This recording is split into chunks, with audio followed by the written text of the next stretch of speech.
We'd like to start out by thanking our valuable sponsors. Sense of Satisfaction by Cricket is the place for all your fragrance needs. Plus, she's got products to heal what ails your skin and your hair. Shop at scentsbycricket.com. Special thanks to our valued sponsor, John Travis, a financial coach and certified Kingdom advisor with Richard Young Associates, a registered investment advisor. Thanks goes to Anna Patterson, my sister in the Lord who faithfully gives to this ministry every month. And to our newest sponsor, LaToya Gerard of Preach the Word Worldwide Network. She is a valued sponsor and a major encourager regarding this ministry. We need and would love to have you as a sponsor. Absolutely no gift is too small. Please note the info regarding giving throughout and at the end of the show, and help us spread these testimonies around the world. Please note that the views and opinions expressed on this show are not necessarily the viewpoints of our sponsors.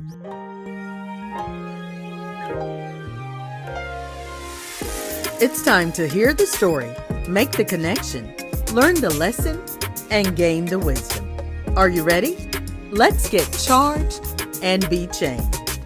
The Sister Speak Brother Break Show. Conversations on grace, healing, and deliverance. This is Marcy Bush. Come on, let's journey together.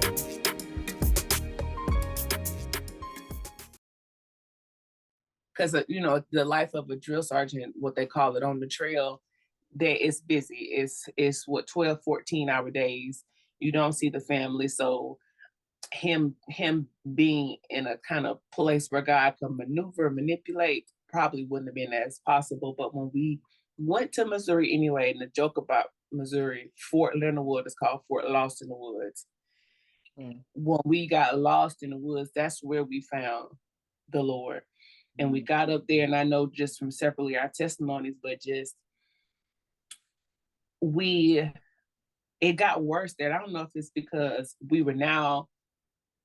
because at Fort Stewart in Hinesville, I was still kind of close to home, so I could go home, like maybe an hour and a half, 2-hour drive whenever I felt like it. He had been at Fort Stewart a while. He had friendships, he had deployment buddies. So we both had a life in Fort Stewart. So now God takes us to a new place where nobody knows anybody. Everything is new. New unit, new house, new neighborhood. This is new. Nobody has been here before. Well, we had been there for training, but nobody has lived here before. Nobody has connections here, so what is going to happen? And that, I think that was a make or break moment, because that's when things got real bad. That's how the fight started. That's when we had a miscarriage there, and that was hard. Jakell was, that's in the age where she had just turned 1, so that was also a kind of idea of, as she's developing a person, well, I want to do these things with her. Well, I want to do these things with her. Well, that's not important. Well, I think this is new job. My job at the time, I was still active duty, and they were talking about deploying. So then it threw Joe into a whole new parenting role. Joe is now alone with a 1-year-old. I'm gone. Okay. I'm gone for at least a month. He's now no support, no grandparents, no aunts, no uncles, nobody down the road.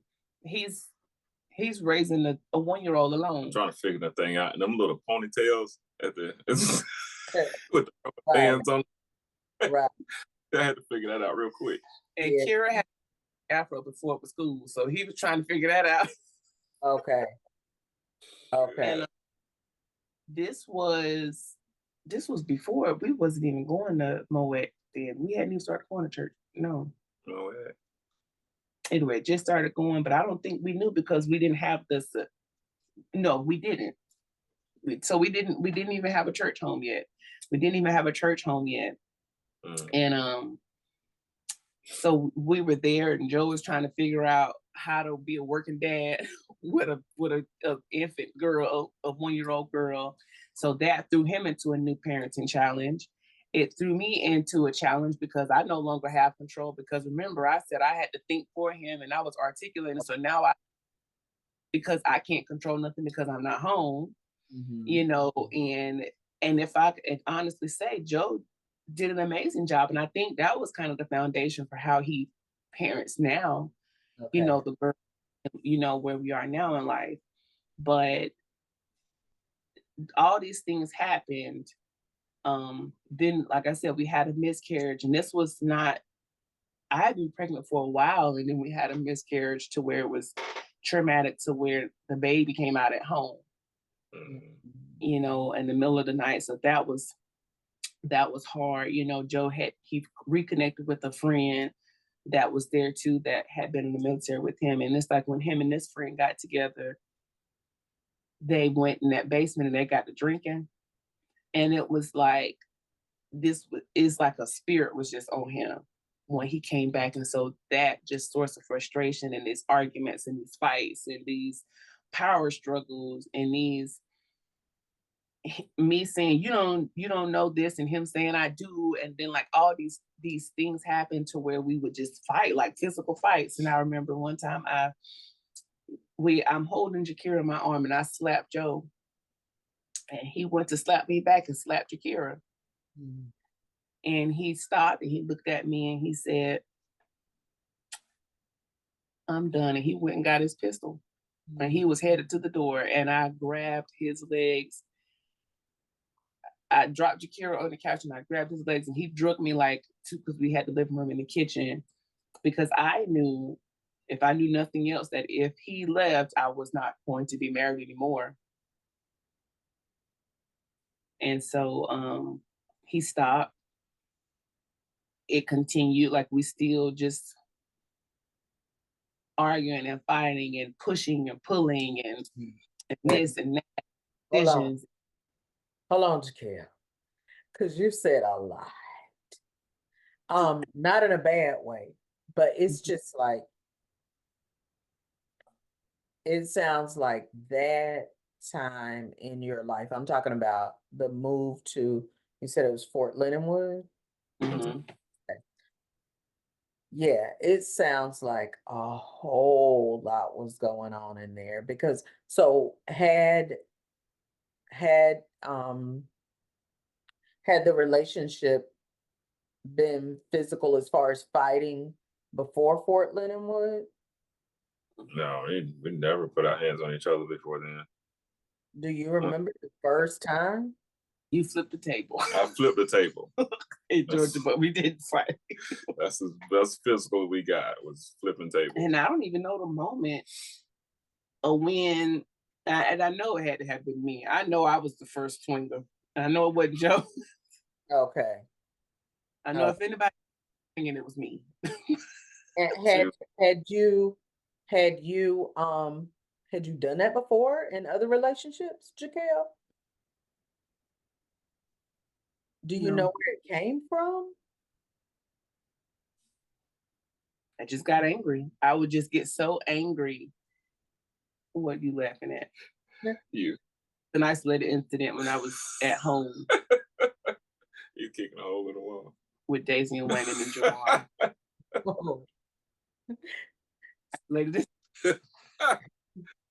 There was a time that mom and daddy left me, and the rage came out that I don't really know where it came from, but the rage in me decided it was gonna go in there and tear up Daisy's house.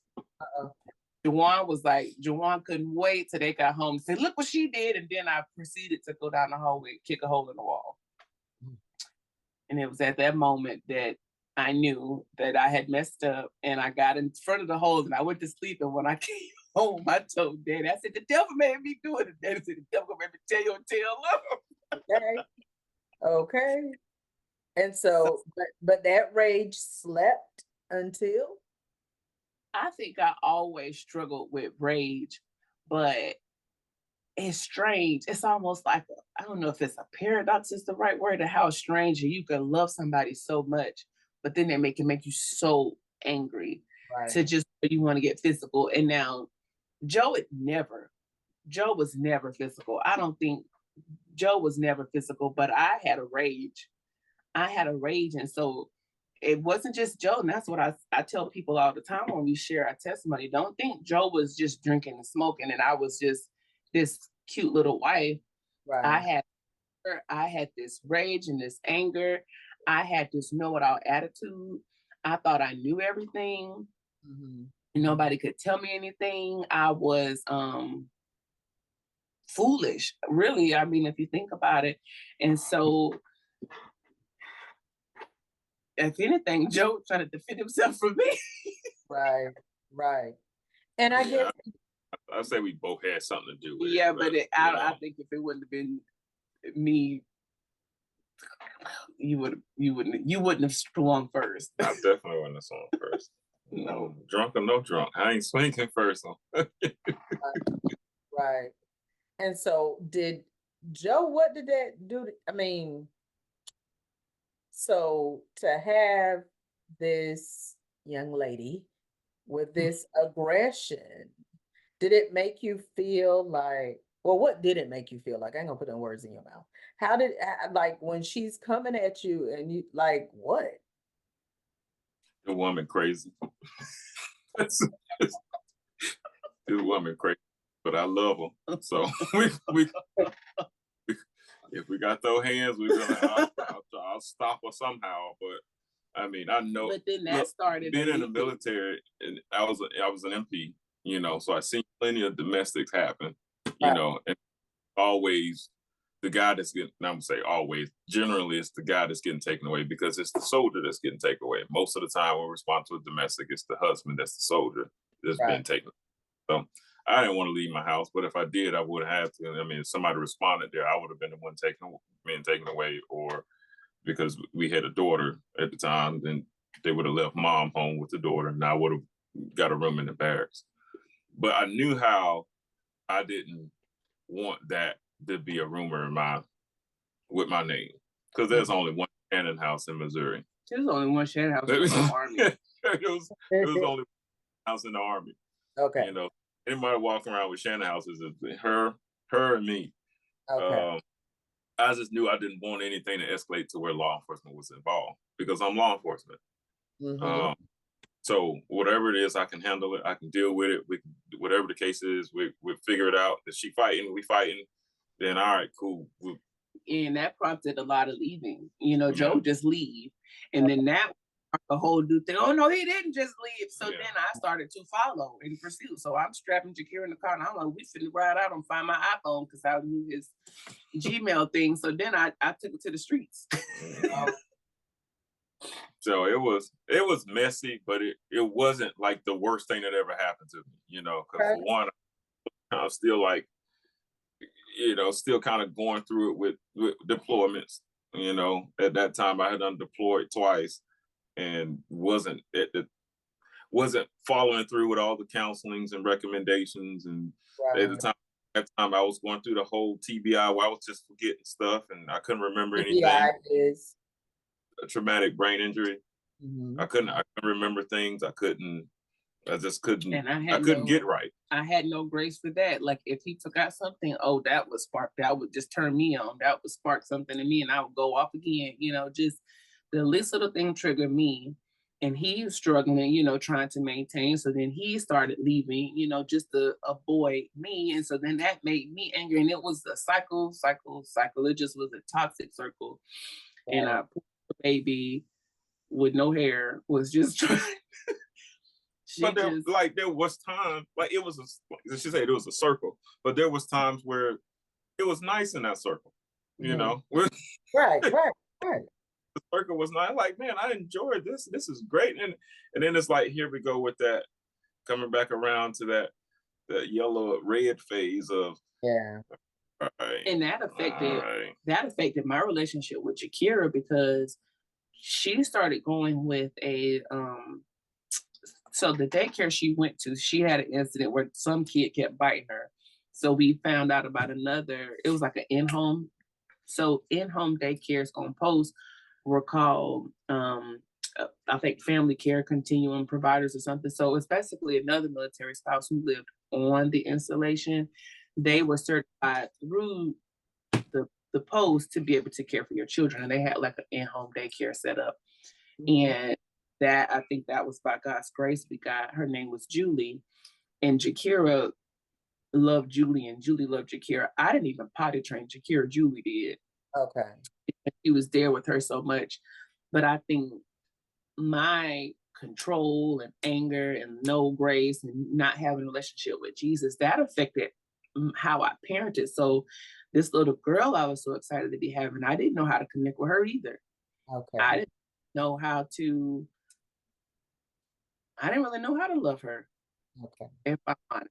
I did it, and she would want to hold my hand, and I didn't know how to show affection. I didn't really know how to, I knew how to do mom things. Okay, do I need to feed the baby and dress the baby and take care of the baby? And no, I never hit her, and I wasn't abusive to her, but I just didn't know how to fall in love with her. Mm-hmm. I loved her. I didn't know how to fall in love with her. And that didn't happen until she was about 5 years old. Okay. Because I just didn't know how. And all these things happened, and then we stumbled up the same friend that he would go down to the basement and throw it back with. His wife knew somebody who knew somebody and was like, let's go check out this church. And we went to church. Wait. Don't take us to church yet. Okay. So I do want to point out something that I think you just said, but it was in my mind. You called out control, anger, fear, or whatever, but it feels like you were fearful, and the fear is kind of what made you lash out. And I guess when, like, seeing that you couldn't control things, because if under your control, you're managing, but when it felt like you didn't have control, it seems like fear led to you wanting to control things, and the lack of control caused you to be more fearful, which then brought about the anger, because a lot of anger is fear turned inside. I think so, because then it's kind of like, well, I don't know what's going to happen if I'm not the one. I don't know where he is. I don't know where this is at, so that is how the fear manifests itself, because I don't think people who just fearful just go like, oh, I'm so scared. It can come anyway. Yeah. And so then, like you said, there's this escalation, this thing happening. And Joe, like, because even though, shoot, I'm more emotional than y'all. Hold on. Well, I think now we lived it, but before it was a mess. It was just a hot mess. Emotional hot. I think God was moving even when we didn't recognize it. Yeah. Because I think because of how we because of our strengths and weaknesses. Because she was like that in the way I am, it connected well. Mm-hmm. And we didn't even know. Right. She was lacking, like what she was just, she said wasn't holding Kira's hand or wasn't that lovey-dovey holding and cuddling, and that I was. Mm-hmm. Where there was turmoil or rage or things that are causing stuff to go out of control and chaos, it was like, wow, you're not freaking out, because I don't freak out. Right. Mm-hmm. If I freak out, then y'all should freak out, because that was a funny story about that. Now in 2024, actually, when was the last time we had a major argument? The last time we had a major argument was because I wanted Joe to take the dog out of the hotel room. That's about as extent as we go now. Right. But the other day we took the girls up to the mountains, and there was a nasty bathroom. And Joe got out and said, y'all, that bathroom is disgusting. We're not going in there. And I told the girls, I said, if Daddy said it's bad, Right. we balance like that, and I think that I think God was so intentional. Even though we didn't realize what was going on, things were still working together. Mm-hmm. And that's why we was able to tolerate, because I mean, I was the way I am and she's the way she was, and together, even even without Christ, it worked out. Mm-hmm. And I just a little bit. Because he was still working, like you say, I didn't know it, but he was working. And there was I heard, I was listening to a podcast at work. I don't know if it was a video blog or something at work the other night. And it was on YouTube. And she said that God took her temperament and sanctified it. Mm-hmm. And I can resonate with that, because who Joe is and who I am, we're still the same. I'm still the same fiery personality, but I don't have to lose my cool to do it. You know, if there's something being done wrong, I can speak up about it. Like, you know, in being a nurse, I can speak up about it without getting emotional now, without getting angry and slapping somebody. Right. I can make sure the right things are being done. Likewise, Joe, with his calm demeanor in law enforcement, he can handle situations that I know I can be a cop, because I've been freaked out, lost a job. Well, I let everybody go. Everybody going to, you know, everybody get locked up. But, you know, so it's like even that in the world, but at home, you know, and I would say it's not a bad thing, but I am the one who is the main disciplinarian. But Joe comes in and reinforces, and we have that balance, you know. And because we do have girls, I imagine if we had boys, it might have been different how things turn out or whatever. But we learn how to balance over time and like I said, after we got in church, it wasn't just like boom, we saved. So we in church yet? No, I'm not in church. We could go to church. We could go to church. Because just like church taught us not just, oh, you got a relationship now. It started teaching us how you honor your spouse, how you honor your commitment to your marriage, how you honor Christ, how you living for Christ, how you speak, the words that come out of your, like fruits of the spirit, you know, the honor, like basic principle teachings that we kind of just glossed over in the Bible before, now became real to us, because we had people, you know, in leadership at our church who had been through it. We had pastors who had been unfaithful and they made it through. And so they're telling their story. We had men who had been deployed and they're telling their story of how they made it through. We're talking about people who had been abused. We're talking about people who had gotten abortions, who all had met God and who had grace. And they taught us and they recognized us. And like what I was saying earlier, when Cricket was getting everything set up, I said, everybody needs a Cricket. There was a lady, we had gotten to some respect before church, and she pulled us both to the side. She said, don't come in here that way. Mm-hmm.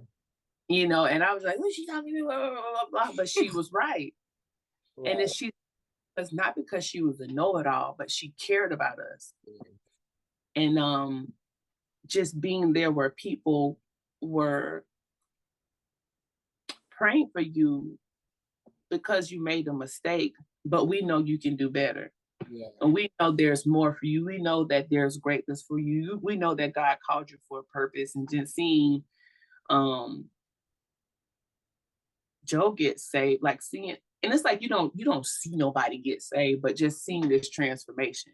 Mm-hmm. Like seeing him put down the e-cig, seeing the liquor bottle stop coming in the house, mm-hmm. without me telling him, you need to put that stuff up, because there was one time he went and bought a case. I said, what is somebody from the church to see? You? It's all about appearance for me.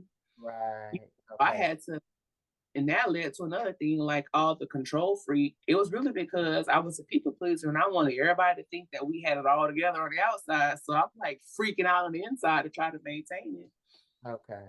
And it's like we had this transformation in Christ where God started to sanctify my personality and sanctify Joe's personality. And then we were able to, after, I want to say Kira was, when we left Missouri, Kira was 4, getting ready to turn 5.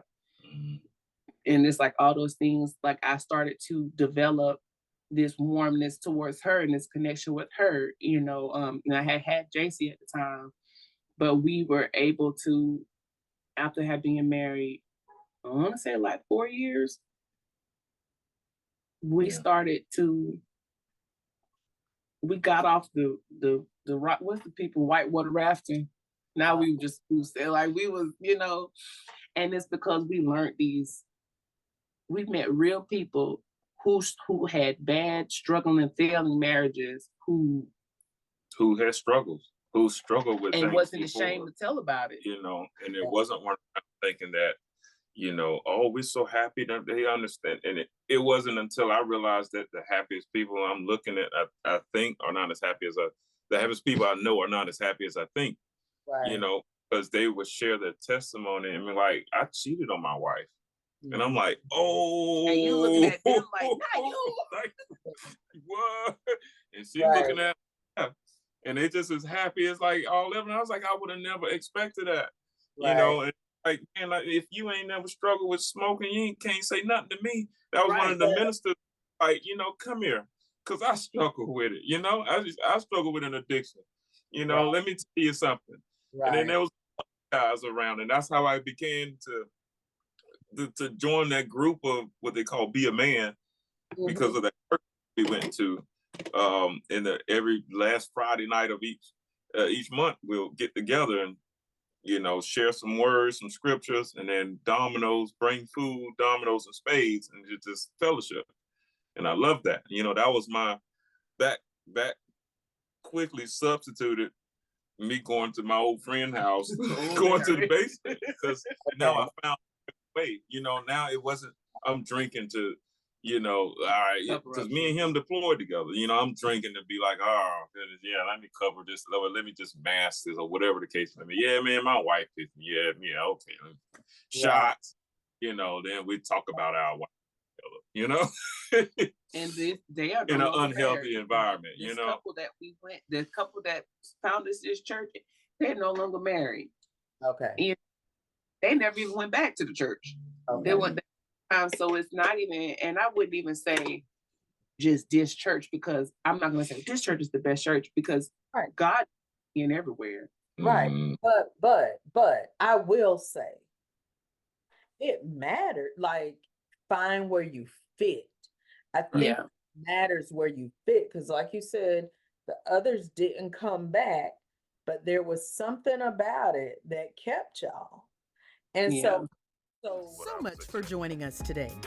If you've been blessed by today's show, feel free to let us know. And if you'd like to sow into this ministry, become a sponsor, or contact us, you can reach us at 803-221-0169. Or you can email us at the SSBBshow@gmail.com. Let's continue this journey together.